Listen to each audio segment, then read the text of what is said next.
Il me semble qu'on donnait de la mélatonine aux pilotes de ligne et aux hôtesses de l'air quand elles traversaient des méridiens. Est-ce que c'était pour les aider à dormir, puisque la mélatonine n'est pas l'hormone du sommeil, mais une hormone qui protège les neurones de l'oxydation? Effectivement, on a pensé jusqu'à maintenant, qu'on ne connaissait qu'une hormone sécrétée par la glande pinéale, on ne connaissait pas le système, on a pensé que la mélatonine était à l'origine, était responsable des rythmes biologiques. Alors qu'en réalité, ce sont les noyaux suprachiasmatiques qui sont la véritable horloge biologique de l'organisme. La mélatonine n'est que l'aiguille de l'horloge. Ah, c'est pas mal, l'aiguille de l'horloge. Et comme on pensait que la mélatonine, à tort, réglait les rythmes biologiques, on avait dit qu'on pouvait régler, en prenant de la mélatonine, les problèmes de décalage horaire, le jet lag, C'est ça. dont on est victime au cours des vols intercontinentaux. Voilà.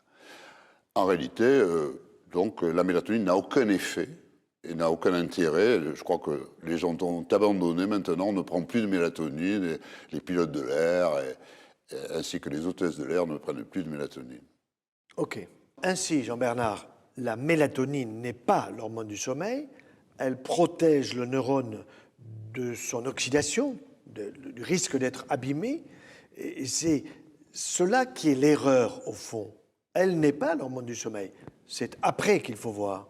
De toute façon, comme on ne connaissait pas la suite, l'acétylation en série, en chaîne, une véritable cascade biochimique issue de la sérotonine, on ne connaissait que cette hormone, donc on lui a prêté toutes les qualités, les propriétés pharmacologiques qu'elle n'a pas.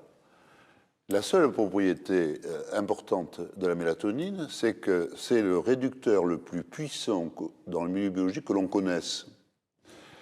Des études nombreuses ont été effectuées in vitro, par Reiter en particulier, c'était toujours la même équipe que Lerner et McIsaac, et ils ont fait beaucoup de travail à Cleveland. Et il a fait plusieurs publications, il a montré que c'était un réducteur extrêmement puissant, le plus puissant que l'on connaisse, supérieur au glutathion, à l'acide ascorbique, etc. Et nous, in vivo, avec nos techniques de spectrométrie de masse, nous avons retrouvé de la 2-oxomélatonine ici, qui est le produit d'oxydation de la mélatonine. Or, lorsqu'un réducteur, un produit comme la mélatonine, réduit un composé, il est oxydé. C'est la réaction d'oxydoréduction. D'accord. Et ça, le fait d'avoir retrouvé en quantité importante dans le cerveau la 2-oxomélatonine est la preuve in vivo des propriétés réductrices de la mélatonine. De telle sorte que la mélatonine piège les radicaux libres et protège les neurones de leurs activités destructrices. Alors, il est logique de penser que la mélatonine, c'est ce que tu as dit, est le plus grand protecteur, le plus grand antioxydant.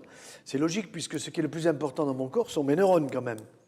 Donc c'est quand même extrêmement intéressant de bien montrer que la mélatonine n'est pas l'hormone du sommeil, mais c'est une hormone qui protège mes neurones pendant que je vais m'endormir avec la valentonine. Voilà. C'est génial. Donc dans ce système, chacune des trois hormones a son rôle. Pour l'alternance veille-sommeil et la régulation des organes de vie végétative ou psychique, c'est le syntoxyrmalan et la valentonine. Celle-là, c'est l'hormone de la pensée, finalement. C'est ça. Et l'hormone du jour. Et ça, c'est l'hormone du sommeil et l'hormone de la nuit. Ils ont des actions inverses du point de vue de la vie végétative. Et la mélatonine, elle, qui fait partie de la cascade, son seul rôle, c'est la neuroprotection. Mais c'est extrêmement important. Son seul rôle, c'est la protection. La neuroprotection. Voilà. Ça veut dire que quand le pilote prend cette mélatonine en disant « je vais dormir au retour », il ne dormira pas mieux au retour, mais quand même, il a un peu protégé ses neurones. Voilà, c'est le seul intérêt. Donc, ça ne peut être que bénéfique de prendre la mélatonine. Tout à fait, tout à fait. Et alors, la mélatonine, si on doit la prendre, à quelle heure faut-il la prendre pour qu'elle soit utile? Eh bien, la mélatonine, d'abord, si on la prend, on peut la prendre par voie orale. Elle a une très mauvaise biodisponibilité. Nous l'avons étudié. Seulement 10% des doses administrées sont biodisponibles et pénètrent dans la circulation sanguine. Donc, peuvent jouer un rôle.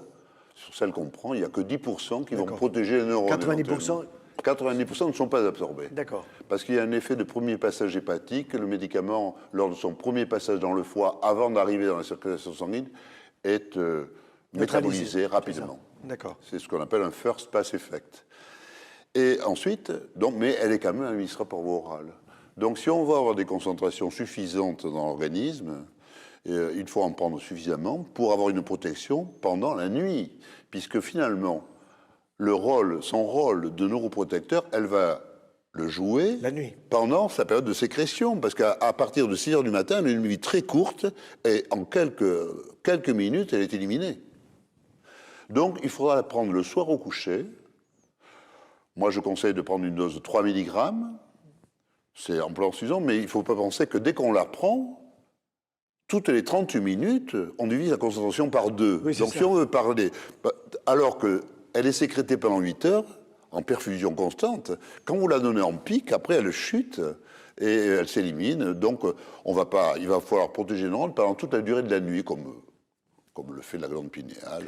C'est-à-dire que pendant la nuit, nos dossiers de la journée se mettent gentiment en place parce que la mélatonine protège nos neurones. Donc on la prendrait vers 10-11 heures du soir avec une dose assez importante puisque seulement 10% passent la barrière intestinale pour avoir son action. Voilà. Donc la mélatonine, il faut la prendre le soir au coucher, une dose orale de 3 mg et en particulier chez les personnes qui ont un hypofonctionnement de la glande pinéale, donc qui ont un système veille-sommeil faible, pour assurer la protection de leurs neurones. C'est pas pour les pilotes? Non. Voilà. Ça peut jouer, ça peut pas être mauvais, mais ça n'a aucun intérêt. Ça n'a aucun intérêt. Est-ce qu'il est possible de doser la mélatonine dans le sang pour savoir si vraiment on en a besoin?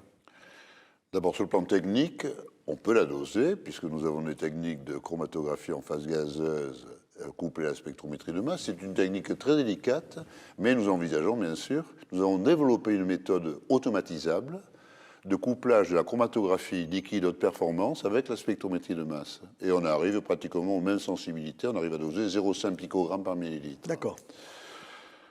C'est une technique que l'on a l'intention de répandre dans tous les laboratoires d'analyse médicale. Car, comme nous l'avons vu tout à l'heure, la mélatonine, dans cette cascade biochimique, est un marqueur des autres hormones.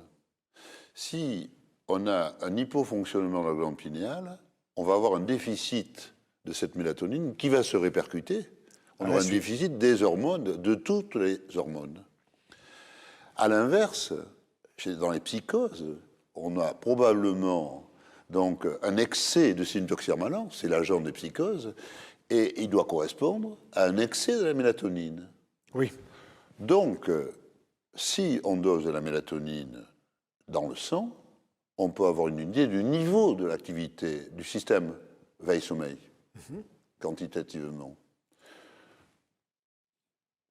Dans les situations de déficit, donc, qui sont à l'origine des maladies, des troubles du sommeil, des dépressions nerveuses, ainsi que des maladies neurodégénératives. On a vu que dans l'Alzheimer, il y avait 0 mélatonine. Donc, on dosera la mélatonine. Il faudra la doser à 1 heure du matin, car, comme on peut le voir sur ces courbes, par exemple, à 22 heures, ça commence. Donc, 1 heure du matin, on suit la mélatonine et on voit que vers 1 heure du matin, on a atteint le plateau. Être au sommet, oui. Voilà. Si on la dose à 22 heures ou 23 heures, on aura très peu. On n'aura aucune idée. Tandis que là, elle est en plateau, donc on a une idée. Alors là, il y a des différences considérables entre les sujets. Nous ne sommes pas égaux, puisqu'on a vu que même chez les volontaires sains, on avait pris des sujets jeunes, en bonne santé, des sujets âgés. Ça variait, les plateaux variaient de 10 picogrammes par millilitre à 120 picogrammes par millilitre. Et ce qui était le plus marrant, c'est qu'avec l'âge, ça baissait en moyenne, mais dans nos études, c'était un sujet âgé qui avait le minimum, mais c'était également un sujet âgé qui avait le maximum, il avait 120 picos par millilitre. Donc nous sommes inégaux. Et à quelle heure il avait ces taux? On va le voir ici. Voilà, les sujets jeunes et âgés. Nous avons ici des cinétiques des sécrétions pinéales que nous avons réalisées par spectrométrie de masse. On a prélevé chez des sujets pendant 24 heures la mélatonine. Dans le sang. Voilà. On s'est aperçu que chez tous les sujets jeunes ou âgés, quelle que soit la saison, là c'était au mois de mai, là c'était au mois d'octobre, les longueurs de la nuit, là il y avait 8 heures pile, donc, et là il y avait 8 heures, alors qu'on avait 13,5 heures de nuit. Et on s'aperçoit qu'il y a des écarts considérables. Là, c'est chez le sujet volontaire 5, qui avait 25 ans en moyenne. On va de 19 picots par ml à 93,7 picots par ml. Et là, chez les sujets âgés, c'est encore pire, puisqu'on a un facteur 13. On voit que chez un sujet âgé, en moyenne, avec l'âge, la sécrétion de mélatonine baisse, mais bien que, logiquement, il est logique qu'on ait le minimum chez un sujet âgé, mais le maximum, le record à la hausse, était observé chez un sujet de 70 ans. Est-ce que celui-là dormait plus que les autres?